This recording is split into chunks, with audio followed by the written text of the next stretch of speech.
Tá chegando, hein? Já estamos na semana, chegada dos pilotos. Mais cedo a gente falou do Lewis Hamilton já batendo uma bolinha no evento que teve no Allianz Parque, né? Fez ali embaixadinho, brasileirando, uma graça, né? Brasileirando total, escuderias já por aqui. Tudo pra Fórmula 1 começar em São Paulo, o Grande Prêmio de São Paulo. Já tem carro na pista na sexta-feira, a prova no domingo, tudo acompanhado de pertinho com a Band News FM, com a nossa reportagem no domingo, o Grande Prêmio rolando.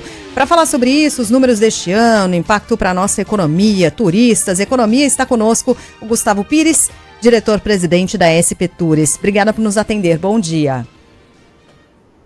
Bom dia. É um prazer falar com todos vocês. Vamos lá, a gente tem visto um crescimento super importante no público da Fórmula 1. Isso é tão legal de ver. Mais mulheres, por exemplo, uma geração mais jovem, muito mais ligada na Fórmula 1. Teve um monte de coisa responsável por isso, inclusive as transmissões da Band. Mas não só isso, teve série na Netflix, um monte de gente. E a gente está falando não só de uma corrida, mas de um evento que tem toda uma atmosfera em torno disso e a cidade já respira isso, né, Gustavo? Como é que está a expectativa de vocês em relação a essa semana para São Paulo? Sem sombra de dúvidas, a cidade já está respirando o evento. A Fórmula 1 é um dos eventos mais importantes que acontecem em São Paulo, sem sombra de dúvidas. O trabalho da Band também, além da própria Liberty com a Netflix, popularizou ainda mais a Fórmula 1. Se a gente fizer um recorte de público, nos últimos 10 anos, o público saiu de 133 mil pessoas ao longo dos 3 dias para 300 mil, que é o que chegaremos nos próximos, nessa próxima corrida no final de semana agora. O público feminino cresceu muito também. Em 2014, 9% do autódromo tinha mulheres. Em 2024, 37% do autódromo era público feminino no GP São Paulo. Esse crescimento vem sendo muito positivo, vem impactando ainda mais nossa economia, atraindo mais turistas, gerando mais emprego, que é o ponto principal, para além da emoção, além do automobilismo, além do esporte. Gustavo, quem é que fatura? Eu vou falar de um assunto aqui que para muitos é incômodo, mas não deveria, porque é uma atividade regulamentada aqui no Brasil. Sempre houve essa lenda de que quem mais comemora a Fórmula 1 no Brasil são as churrascarias e as casas noturnas, entre aspas, se é que me entendem. Ainda existe esse perfil de pilotos e mecânicos relacionarem a São Paulo com este tipo de vida noturna e com as churrascarias? Eu acredito que a Fórmula 1, o turista que venha para um mega evento como esse, pense em São Paulo de outra forma. Eu não posso dizer como era antes da gente trabalhar aqui na SP Tours, mas posso falar dos últimos anos desde que estamos aqui. Busca muito essa gastronomia de São Paulo, então bares e restaurantes principalmente, mas além disso busca-se também os museus, busca-se os parques, e a gente tem, claro, várias festas, várias baladas que acontecem ao longo do final de semana da Fórmula 1. A gente tem desde o show do Linkin Park, por exemplo, acontecendo no Morumbi, Billy Idol, que faz show também, até o Garota VIP, que é outro show que vai acontecer, entre tantos outros. A gente tem o Music On no Vale do Anhangabaú, quem gosta de música eletrônica. Então, existe um mix, né? Quando a gente tem um mega evento na cidade de São Paulo, a gente tenta linkar isso com vários outros eventos satélite, e vários outros eventos satélite usam também eventos como a Fórmula 1 para dar ao turista o que ele fazer ao longo do final de semana. Isso pode ser nos bares, na gastronomia, isso se dá também nos nossos museus, nos nossos parques, e se dá também na vida noturna com festas e baladas. Uhum. Quanto é que gasta um turista que vem a São Paulo para a Fórmula 1? O turista que vem para São Paulo, ele gasta quase 6 mil em média no final de semana que ele vem para a Fórmula 1. Quase 6 mil reais. É o gasto mais alto. É o gasto mais alto do turista por conta de um evento na cidade de São Paulo. O impacto econômico da Fórmula 1 no ano passado foi de 1,96 bilhão de reais. Estimativa para esse ano é entre 2,1 e 2,2 bilhões de reais. E a gente está num momento tão interessante aqui de São Paulo, porque a gente tem falado de tantos eventos, né? A gente acabou de fazer transmissão de um deles nesse último fim de semana, que foi o Mesa São Paulo. A gente adorou, inclusive, falou sobre esse evento. É um evento de valorização da gastronomia nacional, que também nos recoloca numa outra posição globalmente. Acho que ele também cumpre um papel importante aqui em São Paulo. Tem o turismo de negócios, que sempre foi importante para São Paulo, continua sendo super importante. A gente está falando de shows sendo realizados, vem uma sequência aí de shows. São Paulo não tem nem onde jogar, porque o Morumbi está todo ocupado. Então tem Linkin Park, teve na semana passada Imagine Dragons, tá cheio de show vai ter também. Dua Lipa, vai Dua ter Lipa, Dua Lipa, Oasis. Tem evento, tem o tenor no Pacaembu. Isso, o Andrea Bocelli. Que fazem, Gustavo? Com certeza. E todos esses setores dentro do turismo, dentro do ecossistema de turismo e eventos, foi o que alavancou São Paulo a ser a cidade mais turística do Brasil. Então, se a gente pensa no turismo de negócio, nas feiras, 60% das feiras do Brasil acontecem em São Paulo. Quando a gente pensa nos shows, no entretenimento, nos musicais, é a única cidade onde Bruno Mars e Coldplay tiveram 6 datas de show, fora Las Vegas, foi em São Paulo, no mundo inteiro. Na América do Sul, a segunda cidade que teve mais shows deles, teve 2 shows deles. Então, a gente pensa na gastronomia também, eventos como o Mesa, outros eventos que São Paulo recebe, até a própria ida aos restaurantes. A gente sabe o quanto nossos restaurantes, ao sábado e ao domingo, recebem muitos turistas, recebe bastante gente do interior de São Paulo e de outros estados também. Tudo isso acaba conversando para São Paulo ser hoje a referência turística que é. Seja pelos 12 milhões de habitantes que já consomem os eventos, seja pela maior rede hoteleira da América Latina, que tem capacidade de atrair mais turistas, sua estrutura, ou como acomodar o turista, isso vai tornando São Paulo cada vez mais referência. Ô, Gustavo, quando eu ouvi, eu peguei de orelhada, né? Você falou aí que São Paulo é a principal cidade turística do Brasil e tal. Eu peguei de orelhada em algum momento, não sei se era um número oficial, mas que São Paulo seria a cidade que recebe mais turistas da América Latina. Eu achei estranho aquilo, porque eu me lembro de Buenos Aires, a cidade do México, receberia muito mais. Mas eu imagino que esses números devam levar em conta os turistas locais, né? Não só os turistas estrangeiros. Em que posição exatamente a gente está agora? Isso. Na América do Sul, não América Latina, porque Cidade do México e nós não é muito pau a pau ali, qual que é a mais turística. Mas a América do Sul, São Paulo é a cidade mais turística da América do Sul, sim, considerando turistas nacionais, não só turistas internacionais. Por exemplo, Nova York é considerada uma das cidades mais turísticas do mundo. 80, 75% dos turistas de Nova York são nacionais, são turistas americanos. Diferente de Paris. Paris, 90% de seus turistas são turistas internacionais. Mas considerado turista quem vem de fora da cidade para ficar uma ou mais noites. Ô, Gustavo, eu sei que você está olhando para agora, né, para o Grande Prêmio, que acontece nesse fim de semana, mas se a gente pensar no ano que vem, qual vai ser o maior evento que São Paulo vai receber em 2026?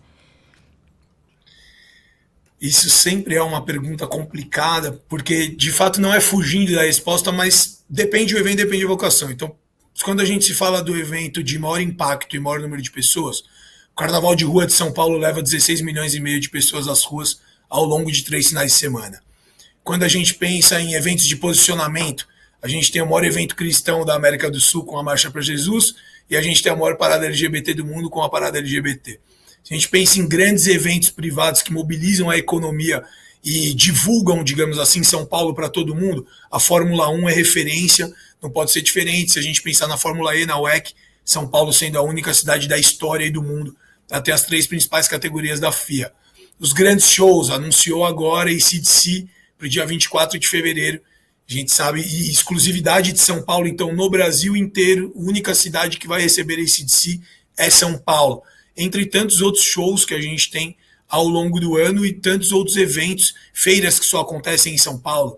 O AMB, por exemplo, está mobilizado para o ano inteiro, é difícil achar data no AMB, a AMB sendo o principal espaço da América Latina quando a gente fala de turismo de negócios, de eventos de negócios. Então é complicado a gente falar um só, sempre ficam vários eventos aí. É muito dinheiro circulando, né? É muita grana que entra. É, sim. Agora, São Paulo, desculpa, Sheila, São Paulo ganhou algumas turbinas turísticas, né, nos últimos anos. A gente não tinha carnaval até 15 anos atrás. Hoje temos um carnaval gigantesco. A gente não tinha um grande espetáculo como o Rock in Rio. Agora a gente tem o The Town. E tudo isso, de alguma maneira, passa pela prefeitura, né, Gustavo? A prefeitura está negociando nesse instante algum outro grande catalisador de turismo que hoje não exista para os próximos anos? Tá, a gente tem bastante coisa em vista aí, seja de mega eventos ou otimização de espaços, mas, de fato, se a gente pensar no Carnaval de Rua de São Paulo, o Carnaval até 2016 era um, de 2017 para cá ele é outro, com outra evolução, e se a gente pensa nele nos últimos 3 anos, atingiu o ápice de organização, inclusive. A gente tem a limpeza das ruas acontecendo em 1 hora, depois que acaba o bloco. a dispersão, tudo em uma hora até a rua tá limpa e liberada a via também. Então isso tudo é sucesso muito grande. E os espaços que a gente tem, né? A gente tem do Vale do Anhangabaú, a Mercado Livre Arena Pacaembu, a AMB, além do próprio Allianz, que já tinha o Morumbi recebendo os shows, a Neoquímica Arena, que será palco, sede da Copa do Mundo Feminina em 2027, já foi da Copa do Mundo em 2014, foi dos 2 jogos da NFL que aconteceram aqui em São Paulo nos últimos 2 anos. A gente tem vários espaços e vários eventos, colocando cada vez mais São Paulo nessa rota, mas acaba sendo natural, porque os mega eventos, como por exemplo uma Fórmula 1, quando eles pensam em capilarizar internacionalmente sua marca, e eles pensam em América do Sul, eles pensam na cidade de São Paulo. Seja pela vocação de São Paulo e ser a 5ª maior megalópole do mundo, seja pela estrutura que São Paulo tem.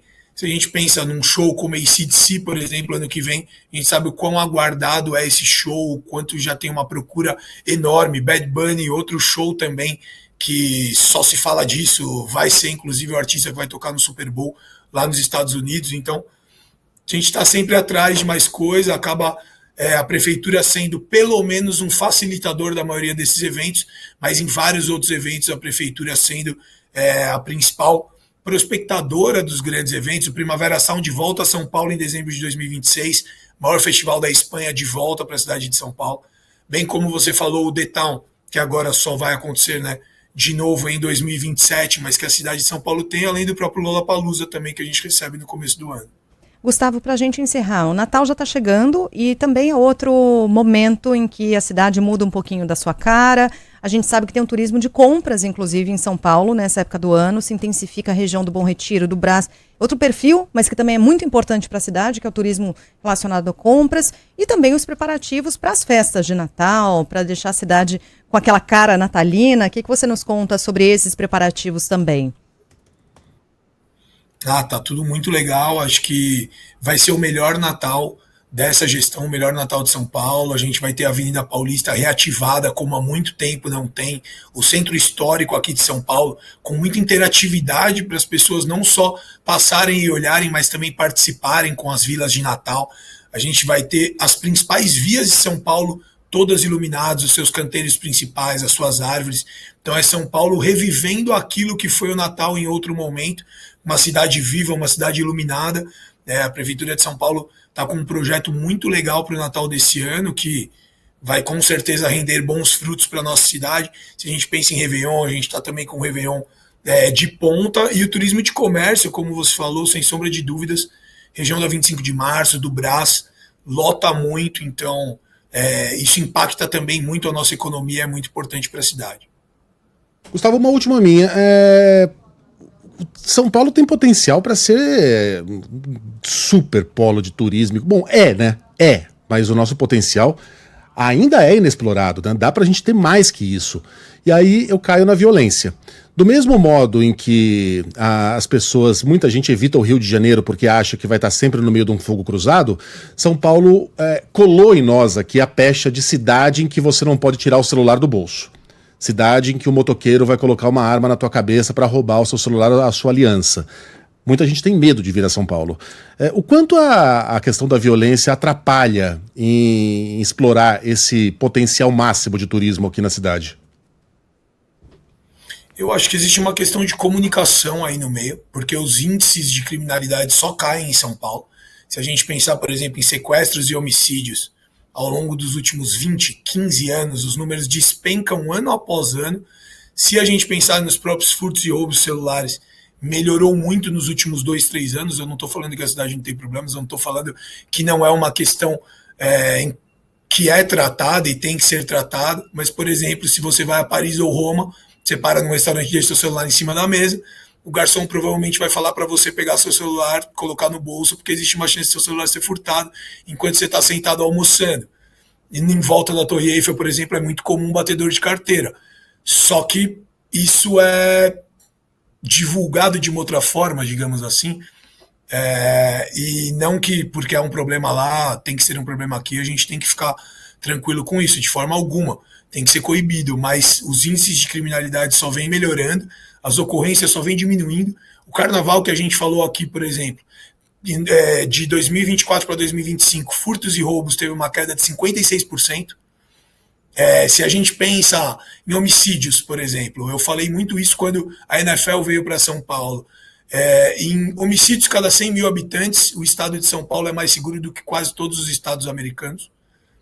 Isso é outro número que a inteligência e a segurança da NFL tinha, nós aqui tínhamos, mas não é muito divulgado. Acho que existe uma questão de sensação de segurança, sem sombra de dúvidas. Existem várias questões com o furto e roubo de celular que ainda tem que melhorar, mas acho que São Paulo vem melhorando muito ano após ano. É uma das capitais mais seguras do Brasil e a gente está falando da quinta maior megalópole do mundo. Então, eu vejo como muito positivo, eu vejo que vem melhorando. Eu acho que os eventos contribuem para isso. Quando você ocupa, você diminui a criminalidade, então tem que ocupar. Lugares de estar tem que se tornar, lugares de passar tem que se tornar lugares de estar, como vem acontecendo com o centro de São Paulo. Os eventos no Vale do Anhangabaú, por exemplo, têm baixíssimo índice, baixíssima ocorrência em questão de furtos e roubos, por exemplo. Muito bem. Gustavo Pires, diretor-presidente da SP Tours, obrigada pela entrevista. Boa semana, bom fim de semana também. Estamos aqui na torcida para que o tempo ajude também. A gente sabe que Interlagos é difícil, né, essa previsão, mas estamos todo mundo de olho nessa previsão para Interlagos. Não ajudar em Interlagos muitas vezes é uma ajuda na emoção da corrida. Deixa a prova, né, Deixa a prova mais imprevisível, mais emocionante. Né? Isso é legal. A gente tem que torcer para o tempo ajudar no sentido de chover no meio da corrida. Ai, não, eu tô preocupada com o Luquinho, com o cabelo lá, eu no domingo. Você vai estar em camarote, Sheila. Você quer enganar quem? Você vai ter um teto na sua, com luz indireta na sua frente. Obrigada pela entrevista, Gustavo. Até mais. Tchau, tchau. Bom dia. Obrigado. Valeu. Chopp em copo de vidro. Verve clicou. Que chopp, né? Vamos, olha pra